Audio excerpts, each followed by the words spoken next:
भारत की सुरक्षा के इतिहास में हम कई बड़े ऑपरेशनों का जिक्र सुनते हैं। जी हाँ, बहुत सारे हैं। लेकिन कुछ कहानियां ऐसी भी हैं जो कभी सुर्खियों में नहीं आईं, जिनकी कामयाबी का कभी ढिंढोरा नहीं पीटा गया। बिल्कुल। आज हम एक ऐसी ही कहानी की, कह सकते हैं, परतों को खोलने जा रहे हैं। एक मिशन जिसका नाम ही अपने आप में बहुत कुछ कहता है, ऑपरेशन सिंदूर। ये नाम वाकई बहुत गहरा है।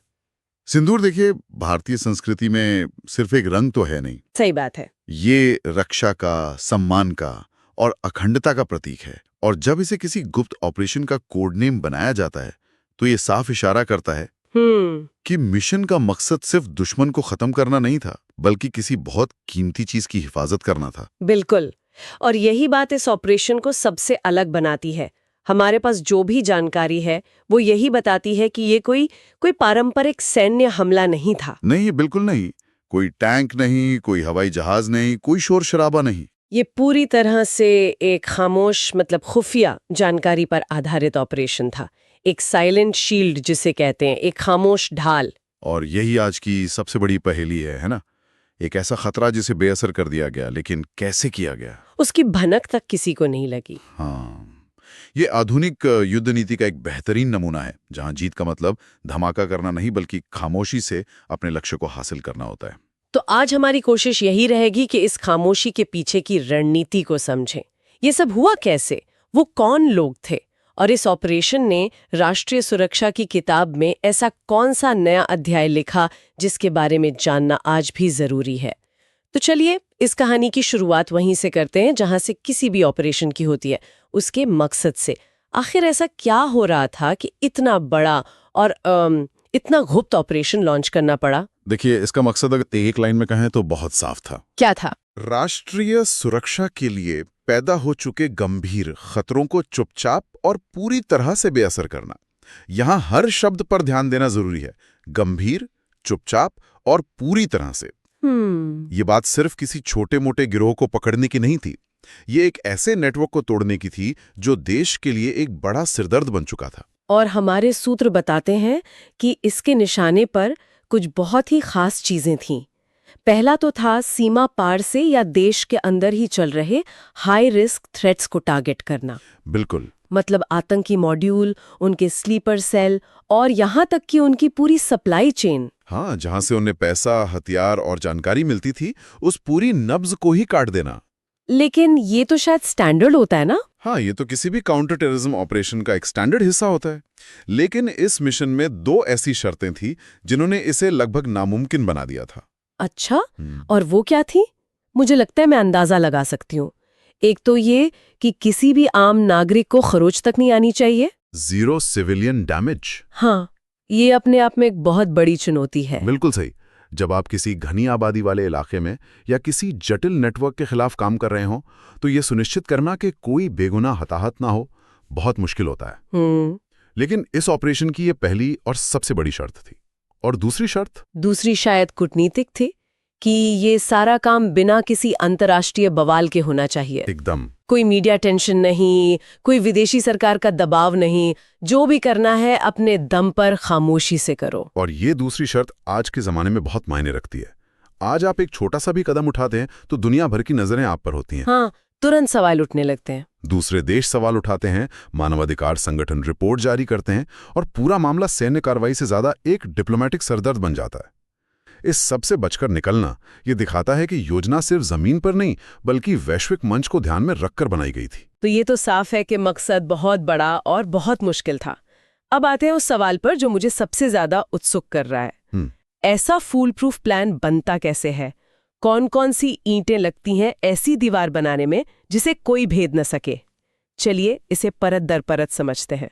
देखिए, इस तरह का प्लान किसी एक व्यक्ति या एक एजेंसी के दिमाग की उपज नहीं हो सकता। नहीं, मुमकिन ही नहीं। ये कई धाराओं के संगम जैसा होता है। इसका पहला और सबसे मजबूत स्तंभ था मल्टी एजेंसी कोऑर्डिनेशन। सोचिए, देश की तमाम बड़ी खुफिया और सुरक्षा एजेंसियां जो अक्सर अपने अपने दायरे में काम करते हैं, हाँ, वो सब एक मेज पर थी।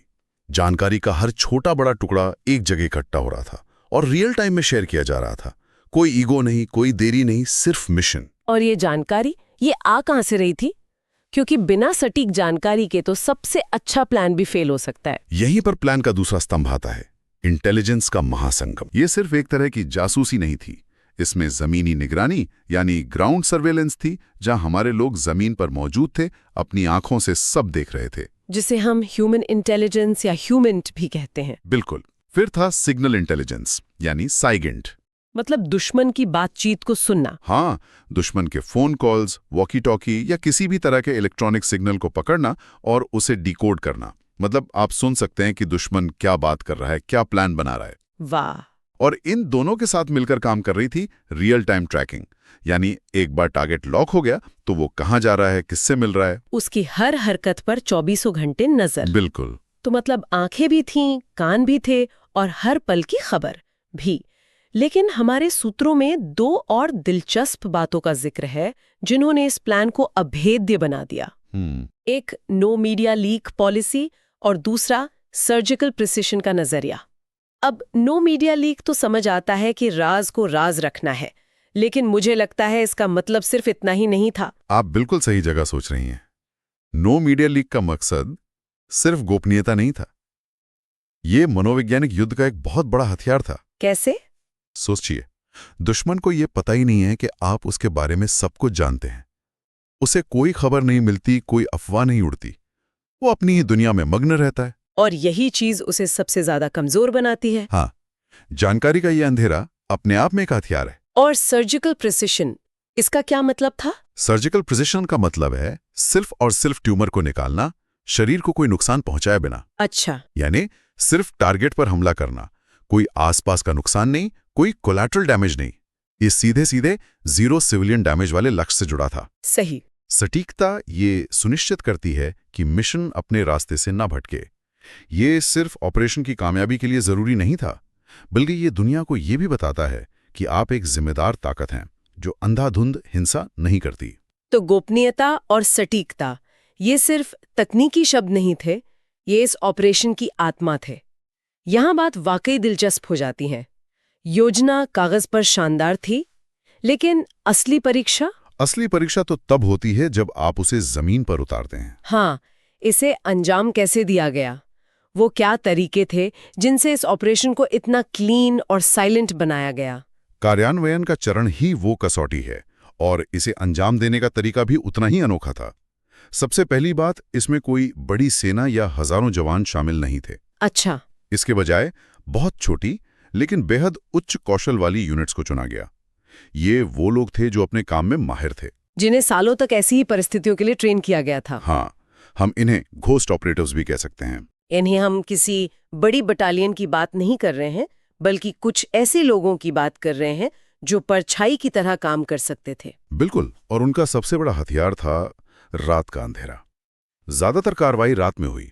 गुप्त आवाजाही, जिसे हम स्टेल्थ मूवमेंट कहते हैं, वो इसका सबसे अहम हिस्सा था। हाँ, बिना कोई आहट दिए, बिना किसी को भनक लगे, टारगेट के करीब पहुंचना, अपना काम पूरा करना और वैसे ही खामोशी से वापस आ जाना। मकसद सिर्फ हमला करना नहीं था। नहीं, मकसद ये सुनिश्चित करना था कि किसी को पता ही न चले कि क्या हुआ और किसने किया। इसमें टेक्नोलॉजी का कितना बड़ा रोल था? यहाँ टेक्नोलॉजी और इंसानी सूझबूझ का एक शानदार संतुलन देखने को मिलता है। एक तरफ night vision devices, secure communication system जैसी आधुनिक तकनीक थी, लेकिन दूसरी तरफ जमीनी हकीकत को समझने और मौके पर तुरंत फैसले लेने के लिए उन माहिर लोगों के अनुभव और दिमाग पर भरोसा किया गया। सही बात है, मशीन आपको डेटा दे सकती है, लेकिन उस डेटा का क्या मतलब है और अब क्या करना है, ये फैसला एक अनुभवी इंसान ही ले सकता है। और शायद इसी संतुलन का नतीजा था कि ये ऑपरेशन इतना साफ सुथरा रहा कि आम जनता को तो इसकी खबर बहुत बहुत बाद में लगी। हाँ, कोई शोर नहीं, कोई हंगामा नहीं, बस एक दिन सुबह पता चला कि एक बड़ा खतरा टल गया है। और यहीं पर मनोवैज्ञानिक पहलू और भी गहरा हो जाता है। आप दुश्मन के नजरिए से सोचिए। उसके प्लान फेल हो रहे हैं, उसके लोग गायब हो रहे हैं, उसका नेटवर्क टूट रहा है, लेकिन उसे ये समझ में नहीं आ रहा कि ये सब कौन कर रहा है और क्यों कर रहा है। वो अंधेरे में तीर चला रहा है। बिल्कुल, और ज्यादा गलतियां करता है। मिशन सफल होने तक कोई आधिकारिक घोषणा नहीं हुई, किसी ने क्रेडिट लेने की कोशिश नहीं की। मतलब एक तरह से बिना जंग लड़े ही दुश्मन के हौसले को तोड़ देना। एकदम सही। इसे फियर डिटेरेंस कहते हैं। ये कुछ ऐसा है जैसे मोहल्ले के सबसे ताकतवर इंसान को लड़ने की जरूरत नहीं पड़ती। उसका खौफ ही काफी होता है। हाँ, जब आपके दुश्मन को ये पता चल जाए कि आप चुपचाप बिना कोई निशान छोड़े कहीं भी कभी भी कार्रवाई कर सकते हैं, तो ये डर उसे भविष्य में कोई भी गलत कदम उठाने से 1000 बार सोचने पर मजबूर करता है। और ये डर बड़ी बड़ी मिसाइलों से ज्यादा असरदार हो सकता है। तो ये खामोश और सटीक मशीन अपना काम कर चुकी थी। इसके बाद क्या हुआ? बड़े पैमाने पर इसका क्या असर देखने को मिला? नतीजों को हम 3 स्तरों पर देख सकते हैं। पहला और सबसे सीधा नतीजा, जो भी रणनीतिक लक्ष्य थे वो 100% हासिल हुए। मतलब खतरा जड़ से खत्म? हाँ, जिस खतरे को खत्म करने के लिए ऑपरेशन बना था वो जड़ से खत्म हो गया। दूसरा, इसने भविष्य के लिए एक निवारक का काम किया। एक बहुत सख्त संदेश गया। भारत की तरफ आंख उठाने वालों को जवाब मिलेगा। और वो जवाब जरूरी नहीं कि अखबार की सुर्खियों में आए, वो खामोशी से भी आ सकता है। और तीसरा, मुझे लगता है वो भारत की छवि से जुड़ा है। बिल्कुल। तीसरा नतीजा था भारत की कोवर्ट वॉरफेयर कैपेबिलिटी का प्रदर्शन। दुनिया को ये पता चला कि भारत सिर्फ अपनी सीमाओं पर लड़ने वाली एक पारंपरिक सैन्य ताकत नहीं है, बल्कि उसके पास खुफिया जानकारी के आधार पर दुनिया के किसी भी कोने में सटीक और गुप्त ऑपरेशन करने की क्षमता भी है। हमारे एक सूत्र में एक लाइन है जो अब इस पूरी बातचीत के बाद एकदम सही लग रही है। India reacts silently but decisively, यानी भारत चुपचाप लेकिन निर्णायक रूप से प्रतिक्रिया करता है। ये ऑपरेशन तो जैसे इसी लाइन का जीता जागता सबूत है। और इसका भूराजनीतिक महत्व बहुत बड़ा था। देखिए, इस पूरे ऑपरेशन की सबसे बड़ी खूबसूरती ये थी कि इसमें किसी अंतर्राष्ट्रीय कानून का उल्लंघन नहीं हुआ। ये किसी दूसरे देश की संप्रभुता पर हमला नहीं था, जिसका सीधा मतलब ये हुआ कि कूटनीतिक मोर्चे पर भारत को कोई घेर नहीं सका। जीरो डिप्लोमेटिक प्रेशर, कोई देश उंगली नहीं उठा पाया। इससे भारत की छवि एक ऐसी मजबूत और साथ ही जिम्मेदार शक्ति के रूप में बनी जो जज्बात में आकर नहीं बल्कि ठंडे दिमाग और सोची समझी रणनीति से काम करती है। बिल्कुल। ये दिखाता है कि भारत अपनी सुरक्षा के लिए कड़े से कड़े कदम उठा सकता है, लेकिन वो अंतर्राष्ट्रीय नियमों के दायरे में रहकर करेगा। इस पूरी कहानी को समझने के बाद अब आखिर में सवाल पर आते हैं कि ऑपरेशन सिंदूर से आज हम क्या सीख सकते हैं? राष्ट्रीय सुरक्षा को लेकर हमारी समझ में इससे क्या नया जुड़ता है? इससे कई बड़े और जरूरी सबक मिलते हैं। पहला तो ये कि आधुनिक युद्ध सिर्फ सीमाओं पर तोपों और टैंकों से नहीं लड़े जाते। नहीं, आज लड़ाई का मैदान बहुत बड़ा हो गया है, जिसमें सूचना, तकनीक, अर्थव्यवस्था और मनोवैज्ञानिक दांवपेच भी शामिल हैं। यानी जंग अब हर मोर्चे पर है और अक्सर दिखाई भी नहीं देती। और इन नए मैदानों में सबसे बड़ा हथियार क्या है? इंटेलिजेंस, यानी सटीक और समय पर मिली खुफिया जानकारी। सही। ये ऑपरेशन साबित करता है कि एक सही जानकारी 100 तोपों से ज्यादा भारी पड़ सकती है। और तीसरा सबक ये है कि हमेशा शोर मचाने वाली जीत ही असली जीत नहीं होती। खामोश ऑपरेशन ज्यादा असरदार हो सकते हैं, कम नुकसान, कम खर्चा, और राजनीतिक रूप से भी ज्यादा फायदेमंद। बिल्कुल। और आखिरी सबक, जो शायद सबसे गहरा है, वो ये है कि राष्ट्रीय सुरक्षा में भावनाओं की नहीं बल्कि सटीकता की जरूरत होती है। गुस्सा या बदले की भावना से लिए गए फैसले अक्सर देश को नुकसान पहुंचाते हैं। लेकिन जब आप ठंडे दिमाग से, सटीक जानकारी और साफ लक्ष्य के साथ काम करते हैं तो कामयाबी आपके कदम चूमती है। ऑपरेशन सिंदूर इसी व्यावसायिकता और सटीकता का सबसे बड़ा उदाहरण है। वाकई इस ऑपरेशन का मूल विचार ही यही है, खामोश लेकिन निर्णायक कार्रवाई। ये दिखाता है कि ताकत हमेशा गरजने में नहीं होती। नहीं, कभी कभी वो सही वक्त पर सही जगह बिना आवाज किए काम करने में होती है। जानते, हमारे पास जो स्रोत हैं उनमें एक अंतिम पंक्ति है जो इस पूरी चर्चा का सार बता देती है, और अब वो मुझे और भी ज्यादा गहरी लग रही है। बताइए। वो कहती है, ऑपरेशन सिंदूर हमें ये सिखाता है कि भारत की सुरक्षा सिर्फ दिखाई नहीं देती, कभी कभी वो सिर्फ महसूस होती है। ये एक बहुत बड़ी बात है और ये सबके लिए सोचने का एक सवाल भी छोड़ जाती है, या मैं इस पर विचार करने के लिए मजबूर करता है कि आज के इस दौर में किसी भी देश की असली ताकत क्या है। क्या वो उसके बड़े बड़े सैन्य साजो सामान, उसकी मिसाइलों और लड़ाकू विमानों में है जो दुनिया को दिखते हैं, या फिर उसकी